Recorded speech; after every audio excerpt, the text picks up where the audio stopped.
कैसे हो दोस्तों आप सभी। उम्मीद कर कैसे हो दोस्तों आप सभी का मैं आपके मंच the success mind at the rate पे एक बार फिर से भारतीय संविधान और राज्य व्यवस्था पर आपका स्वागत करता हूं। बहुत ही अच्छा सेगमेंट होगा दोस्तों, बहुत ही इंपॉर्टेंट टॉपिक है और हर एग्ज़ाम में कम से कम कुछ ना कुछ क्वेश्चन तो इससे आते ही आते हैं दोस्तों। और अगर यूपीएससी की बात करें, यूपीपीएससी की बात करें तो इसमें इसके जो क्वेश्चन होते हैं वो काफ़ी होते हैं।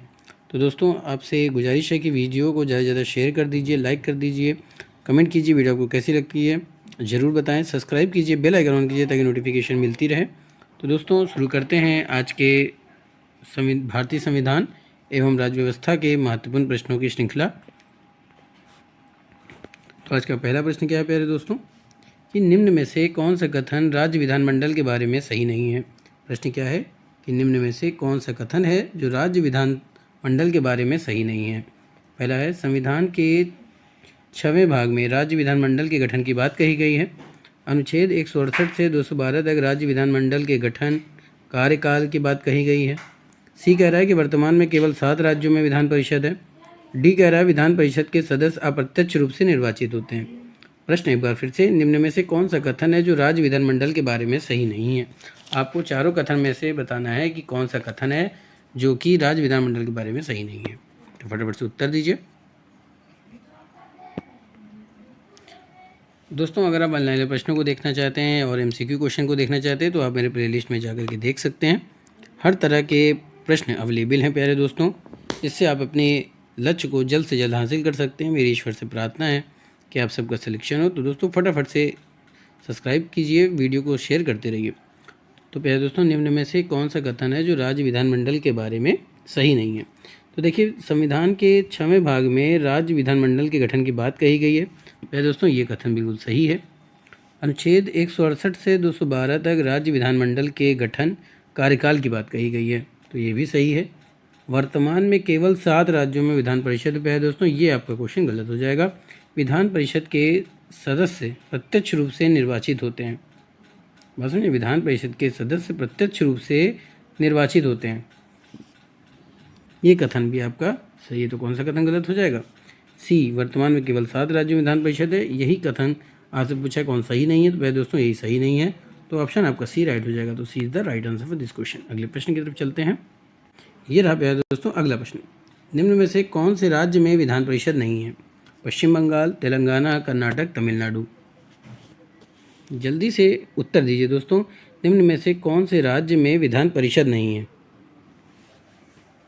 तो दोस्तों अगर विधान परिषद की बात किया जाए तो तेलंगाना, कर्नाटक, तमिलनाडु राज्य में विधान परिषद है, जबकि पश्चिम बंगाल जो राज्य है उसमें विधान परिषद नहीं है। तो ऑप्शन आपका ए राइट हो जाएगा। तो A is the right answer for this question. अगले प्रश्न की तरफ चलते हैं। अगला प्रश्न दोस्तों, राज्य विधानसभा में सदस्यों की अधिकतम संख्या कितनी हो सकती है? 600, 500, 552, 450। राज्य विधानसभा की बात की जाए तो सदस्यों की अधिकतम संख्या कितनी हो सकती है, यही आपको उत्तर देना है। फटाफट से उत्तर दीजिए।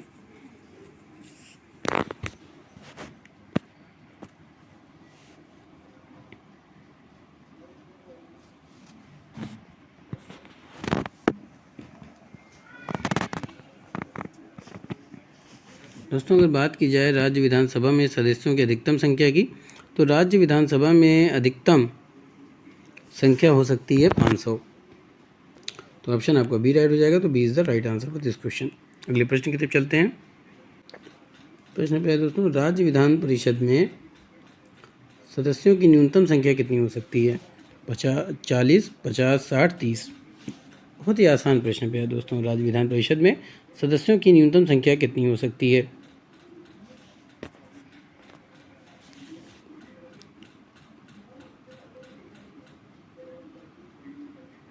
तो दोस्तों राज्य विधान परिषद में सदस्यों की न्यूनतम संख्या 40 हो सकती है प्यारे दोस्तों। तो ऑप्शन आपका ए राइट हो जाएगा। तो A is the right answer for this question. अगले प्रश्न की तरफ चलते हैं।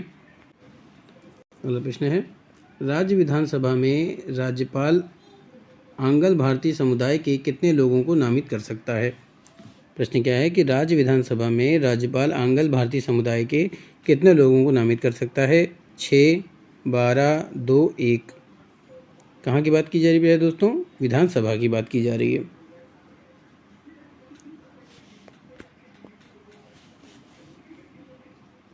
तो दोस्तों अगर बात की जाए राज्य विधानसभा में राज्यपाल अंगल भारतीय समुदाय के कितने लोगों को नामित कर सकता है, तो केवल एक। तो ऑप्शन आपका डी राइट हो जाएगा। D is the right answer for this question. अगले प्रश्न की तरफ चलते हैं। अगला प्रश्न पे है दोस्तों, निम्न में से कौन सा कथन सही नहीं है। पहला कह रहा है कि राज्य विधानसभा में राज्यों के सदस्यों की संख्या 2011 की जनगणना के अनुसार निर्धारित है। दूसरा कह रहा है कि राज्य विधानसभाओं में राज्यों में सदस्यों की संख्या का निर्धारण संसद करती है। तीसरा कह रहा है राज्य विधान परिषदों में राज्यपाल द्वारा नामित सदस्यों के निर्णय को अदालत में चुनौती नहीं दी जा सकती। डी कह रहा है कि राज्य विधान परिषदों में सदस्यों का कार्यकाल जो होता है वो 6 वर्षों का होता है। तो आपको बताना है कौन सा कथन सही नहीं है।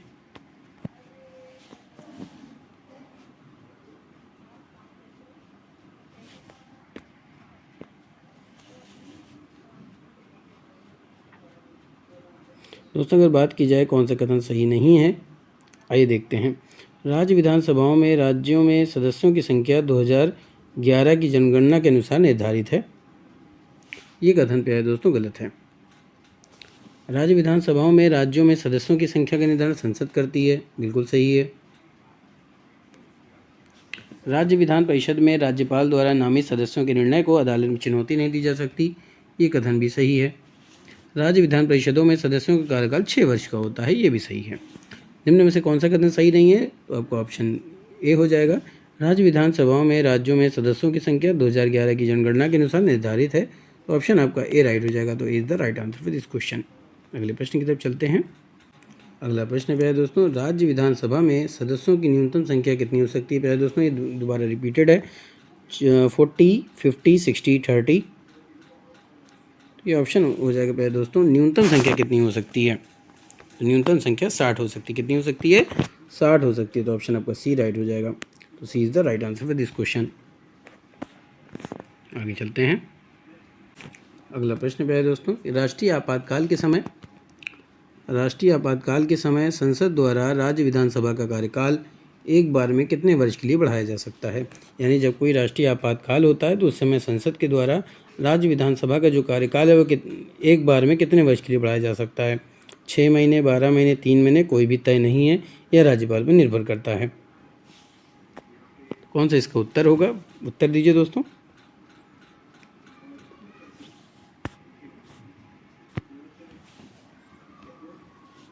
राष्ट्रीय आपातकाल के समय संसद के द्वारा राज्य विधानसभा का कार्यकाल एक बार में कितने वर्षों के लिए बढ़ाया जा सकता है। दोस्तों अगर आप ऑनलाइन प्रश्नों को देखना चाहते हैं या एमसीक्यू क्वेश्चन देखना चाहते हैं तो आप मेरे प्लेलिस्ट में जाकर देख सकते हैं। हर क्वेश्चन, हर सब्जेक्ट का अलग प्लेलिस्ट बनाई गई है, आप उसको देख सकते हैं, पढ़ सकते हैं, ज़्यादा से ज़्यादा प्रश्न लगा सकते हैं। जितना ज़्यादा से ज़्यादा प्रश्नों को लगाएंगे उतना ज़्यादा से ज़्यादा आप अपने लक्ष्यों के करीब पहुँचेंगे दोस्तों। और कोशिश कीजिए कि हर सब्जेक्ट को अच्छे से पढ़ें, क्योंकि जितना आप किसी सब्जेक्ट को अच्छे से पढ़ेंगे उतना आपका नॉलेज भी बढ़ेगा दोस्तों, और साथ ही आप सिलेक्शन जल्दी पाएंगे। दोस्तों फटाफट से उत्तर दीजिए कि राष्ट्रीय आपातकाल के समय संसद द्वारा राज्य विधानसभा का कार्यकाल एक बार में कितने वर्ष के लिए बढ़ाया जा सकता है। तो प्यारे दोस्तों 12 महीने के लिए बढ़ाया जा सकता है, यानी कि 1 साल के लिए बढ़ाया जा सकता है, 1 वर्ष के लिए बढ़ाया जा सकता है। तो ऑप्शन आपका बी राइट हो जाएगा। तो B is the right answer for this question. दोस्तों 12 महीने भी हो सकता है और 1 वर्ष भी यहाँ पे लिखा हो सकता है, याद रखिएगा। आगे चलते हैं। आगे प्रश्न पे है दोस्तों, राज्य विधान परिषदों में कितने सदस्यों का चुनाव अप्रत्यक्ष रूप से होता है। 1/6, 3/4, 5/6 या 1/3। राज्य विधान परिषदों में कितने सदस्यों का चुनाव अप्रत्यक्ष रूप से होता है।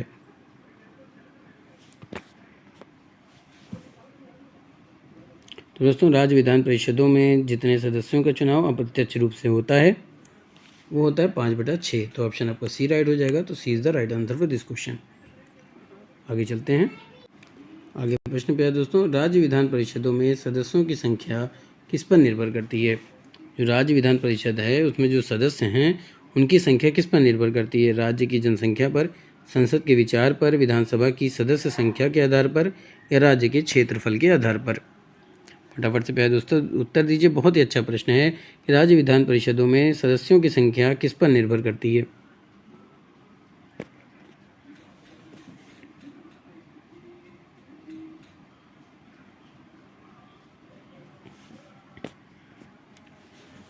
दोस्तों राज्य विधान परिषदों में सदस्यों की संख्या जिस पर निर्भर करती है वो है प्यारे दोस्तों विधानसभा की सदस्य संख्या के आधार पर।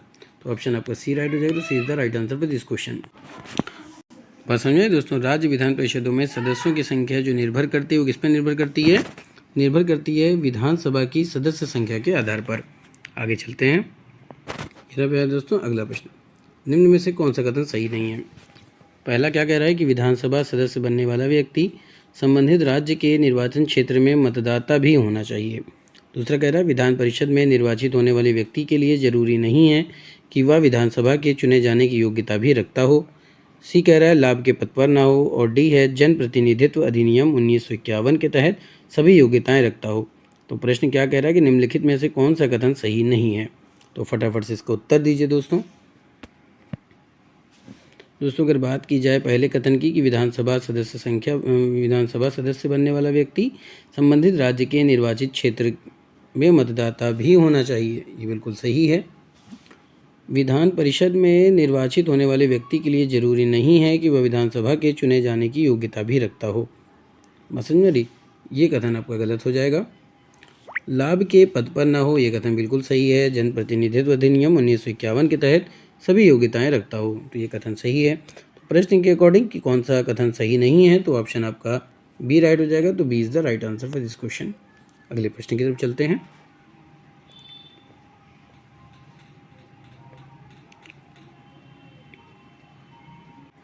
अगला प्रश्न पे है दोस्तों, राज्य में आपातकाल खत्म होने के कितने बाद चुनाव हो ही जाना चाहिए? यानी राज्य में आपातकाल खत्म होने के कितने समय के बाद चुनाव को हो जाना चाहिए? 1 महीना, 3 महीना, 6 महीने या 12 महीने यानी 1 वर्ष। तो दोस्तों राज्य में आपातकाल खत्म होने के कितने समय बाद चुनाव हो ही जाना चाहिए? तो इसका जो उत्तर होगा प्यारे दोस्तों वो होगा 6 महीने बाद। तो ऑप्शन आपका सी राइट हो जाएगा। तो C is the right answer for this question. अगले प्रश्न की तरफ चलते हैं। अगला प्रश्न प्यारे दोस्तों कि 10वीं अनुसूची के तहत किसी भी विधानसभा सदस्यता को निरस्त करने का फैसला कौन ले सकता है? 10वीं अनुसूची के तहत किसी भी विधानसभा सदस्यता को निरस्त करने का फैसला कौन ले सकता है? राज्यपाल, मुख्यमंत्री, विधानसभा अध्यक्ष, उच्च न्यायालय का मुख्य न्यायाधीश। न्यायाधीश लिखा है प्यारे दोस्तों या न्यायाधीश होगा। 10वीं अनुसूची के तहत किसी भी विधानसभा सदस्यता को निरस्त करने का फैसला कौन ले सकता है? राज्यपाल, मुख्यमंत्री, विधानसभा अध्यक्ष, उच्च न्यायालय का मुख्य न्यायाधीश। प्यारे दोस्तों फटाफट से इसका जो उत्तर होगा वो उत्तर दीजिए दोस्तों। 10वीं अनुसूची के तहत किसी भी विधानसभा सदस्यता को निरस्त करने का फैसला कौन ले सकता है?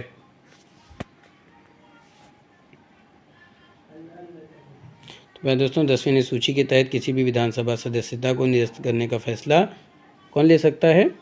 तो ये ले सकता है प्यारे दोस्तों विधानसभा अध्यक्ष। तो ऑप्शन आपका सी राइट हो जाएगा। C is the right answer for this question. अगले प्रश्न की तरफ चलते हैं। अगला प्रश्न है दोस्तों कि विधान परिषद का कोई सदस्य अपना इस्तीफा किसे देता है? यानी जो विधानसभा का कोई सदस्य है तो वो अपना इस्तीफा किसे देता है? सभापति को, अध्यक्ष को, मुख्यमंत्री को या राज्यपाल को? दोस्तों विधान परिषद का कोई सदस्य अपना इस्तीफा किसको दे सकता है? तो विधानसभा का कोई भी सदस्य होगा वो अपना इस्तीफा किसको देगा? सभापति को देगा। तो ऑप्शन आपका ए राइट हो जाएगा। तो A is the right answer for this question. अगले प्रश्न की तरफ चलते हैं। अगला प्रश्न क्या है दोस्तों कि विधान परिषद सदस्य के चुनाव में कौन भाग नहीं लेता है? प्रश्न क्या है कि विधान परिषद सदस्य के चुनाव में कौन भाग नहीं लेता है? पहला है स्नातक लोग, नगर पालिका के सदस्य, माध्यमिक स्कूलों के अध्यापक या फिर जिला पंचायत सदस्य। विधान परिषद सदस्य के चुनाव में कौन भाग नहीं लेता, इसका उत्तर देना है। दोस्तों विधान परिषद सदस्य के चुनाव में कौन भाग नहीं लेता है? तो विधान परिषद सदस्य के चुनाव में जो भाग नहीं लेता है वो कौन होगा? आपको इसका उत्तर देना है। तो इसका उत्तर होगा प्यारे दोस्तों जिला पंचायत सदस्य। कौन? जिला पंचायत सदस्य। तो ऑप्शन आपका डी राइट हो जाएगा। तो D is the right answer for this question. अगले प्रश्न की तरफ चलते हैं। अगला प्रश्न है दोस्तों कि विधानसभा अध्यक्ष किसे अपना त्यागपत्र देता है? मुख्यमंत्री को, राज्यपाल को, उच्च न्यायालय के मुख्य न्यायाधीश को या फिर उपाध्यक्ष को? विधानसभा अध्यक्ष किसे अपना त्यागपत्र देता है, इसका आपको उत्तर देना है। तो दोस्तों विधानसभा की अगर अध्यक्ष की बात करें तो विधानसभा अध्यक्ष अपना जो इस्तीफा देता है वो किसको देता है? उपाध्यक्ष को देता है। तो ऑप्शन आपका डी राइट हो जाएगा। तो D is the right answer for this question. अगले प्रश्न की तरफ चलते हैं। अगला प्रश्न है दोस्तों कि निम्नलिखित में से कौन सा कथन सही नहीं है? पहला कह रहा है कि एक मंत्री उस सदन की कार्यवाही में भी भाग ले सकता है जिस सदन का वह सदस्य नहीं है। दूसरा कह रहा है एक मंत्री जो सदन का सदस्य नहीं है दोनों सदनों की कार्यवाही में भाग ले सकता है। सी कह रहा है कि कोरम एक सदन में कुल सदस्यों का 10वां हिस्सा होता है। डी कह रहा है महाधिवक्ता सदन में वोट डाल सकता है। तो आपको इसका उत्तर देना है कि निम्नलिखित में से कौन सा कथन सही नहीं है। तो पहले दोस्तों अगर बात की जाए तो एक मंत्री उस सदन की कार्यवाही में भी भाग ले सकता है जिस सदन का वह सदस्य नहीं है, तो ये बिल्कुल सही है। एक मंत्री जो सदन का सदस्य नहीं है, दोनों सदनों की कार्यवाही में भाग ले सकता है, तो ये कथन आपका गलत हो जाएगा। सी कह रहा है कोरम एक सदन में कुल सदस्यों का 10वां हिस्सा होता है, बिल्कुल सही है। महाधिवक्ता सदन में वोट डाल सकता है, तो ये भी सही है। तो प्रश्न के अकॉर्डिंग, क्वेश्चन के अकॉर्डिंग कौन सा ऑप्शन सही होगा, तो ऑप्शन बी राइट हो जाएगा। B is the right answer for this question. अगले प्रश्न की तरफ चलते हैं। अगला प्रश्न क्या है दोस्तों कि निम्न में से कौन सा कथन सही नहीं है। पहला है वित्त विधेयक विधान परिषद में पेश नहीं किया जा सकता। वित्त विधेयक को राज्य का मुख्यमंत्री ही पेश करता है। सी कह रहा है विधान परिषद को वित्त विधेयक में परिवर्तन करने का अधिकार नहीं है। डी है वित्त विधेयक दोनों सदनों में पेश किया जाता है। तो निम्न में से कौन सा कथन सही नहीं है।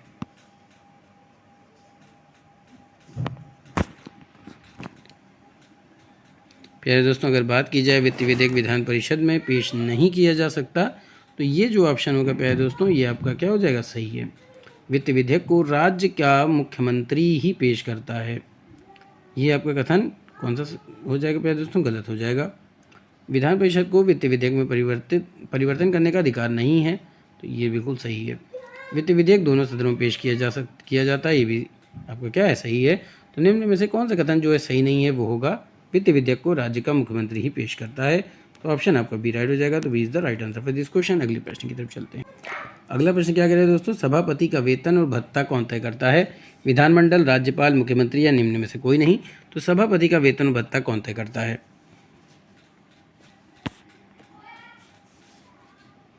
तो प्यारे दोस्तों, अगर बात की जाए सभापति के वेतन और भत्ते की, तो सभापति का वेतन और भत्ता जो तय करते हैं वो विधानमंडल तय करता है।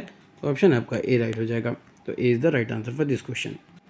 अगला प्रश्न प्यारे दोस्तों, निम्न में से कौन सा कथन मुख्यमंत्री के बारे में असत्य यानी मुख्यमंत्री के बारे में गलत है। तो संविधान में मुख्यमंत्री की नियुक्ति और उसके निर्वाचन के लिए कोई विशेष प्रावधान नहीं है, ये बिल्कुल सही है।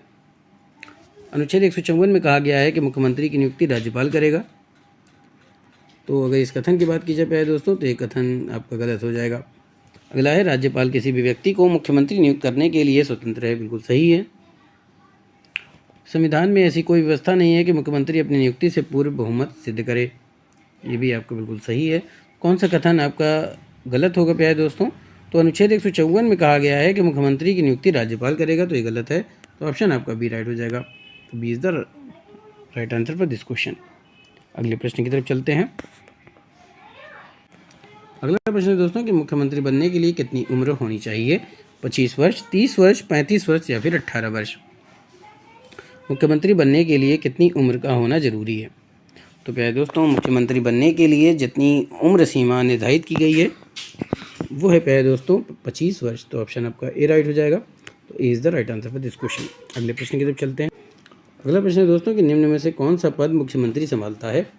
राज्य योजना बोर्ड का अध्यक्ष, राष्ट्रीय विकास परिषद का अध्यक्ष, राज्य सरकार का मुख्य प्रवक्ता या उपर्युक्त सभी। निम्न में से कौन सा पद है जो मुख्यमंत्री संभालता है, आपको इसका उत्तर देना है दोस्तों। तो अगर बात की जाए पद की, तो जो मुख्यमंत्री संभालता है वो कौन सा पद है, तो वो है प्यारे दोस्तों राज्य योजना बोर्ड का अध्यक्ष, राष्ट्रीय विकास परिषद का अध्यक्ष, राज्य सरकार का मुख्य प्रवक्ता। तो आंसर होगा प्यारे दोस्तों उपरोक्त सभी। तो D is the right answer for this question. अगले प्रश्न की तरफ चलते हैं।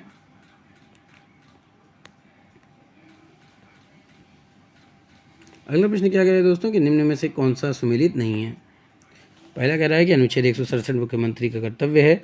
अनुच्छेद 163 मुख्यमंत्री का शपथ ग्रहण है। और अनुच्छेद 164 राज्य के मंत्रियों से संबंधित प्रावधान है। अनुच्छेद 166 राज्य सरकार द्वारा कार्यवाही संचालन से संबंधित है। तो आपको बताना कि कौन सा कथन जो है वो कौन सा सुमेलित नहीं है। पहले दोस्तों, अगर 167 की बात करें तो मुख्यमंत्री का कर्तव्य बिल्कुल सही है। 164 की बात करें तो राज्य के मंत्रियों से संबंधित प्रावधान है, बिल्कुल सही है। 166 राज्य सरकार द्वारा कार्यवाही संचालन, तो ये गलत हो जाएगा। ये सही है प्यारे दोस्तों, माफ़ कीजिएगा, ये आपका सही हो जाएगा। ये आपका सही है। तो गलत कौन सा हो गया, अनुच्छेद 163 मुख्यमंत्री का शपथ ग्रहण। तो ऑप्शन आपका बी राइट हो जाएगा। तो B is the right answer for this question. अगले प्रश्न की तरफ चलते हैं। अगला प्रश्न है दोस्तों कि मुख्यमंत्री के वेतन एवं भत्तों का निर्धारण कौन करता है।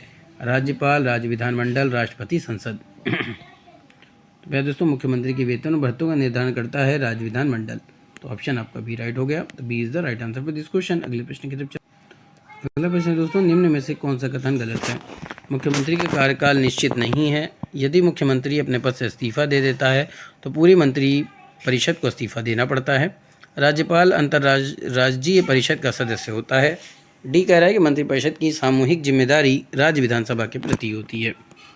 दोस्तों अगर बात की जाए कौन सा कथन गलत है, तो दोस्तों मुख्यमंत्री का कार्यकाल निश्चित नहीं है, ये बिल्कुल गलत है। यदि मुख्यमंत्री अपने पद से इस्तीफ़ा दे देता है तो पूरी मंत्रिपरिषद को इस्तीफ़ा देना पड़ता है, बिल्कुल सही है। राज्यपाल अंतर्राज्यीय परिषद का सदस्य होता है, ये भी सही है। मंत्रिपरिषद की सामूहिक जिम्मेदारी राज्य विधानसभा के प्रति होती है, तो ये भी बिल्कुल सही है। तो कौन सा कथन गलत है प्यारे दोस्तों, तो ऑप्शन ए राइट हो जाएगा। तो A is the right answer for this question. दोस्तों आज का सेशन यहीं पे समाप्त करते हैं। उम्मीद करता हूँ कि आपको पसंद आया होगा। ज़्यादा ज़्यादा शेयर करें, लाइक करें, कमेंट कीजिए वीडियो आपको कैसी लगती है। फिर मिलेंगे इसी जुनून के साथ। तब तक के लिए जय Hind, wish you all the best.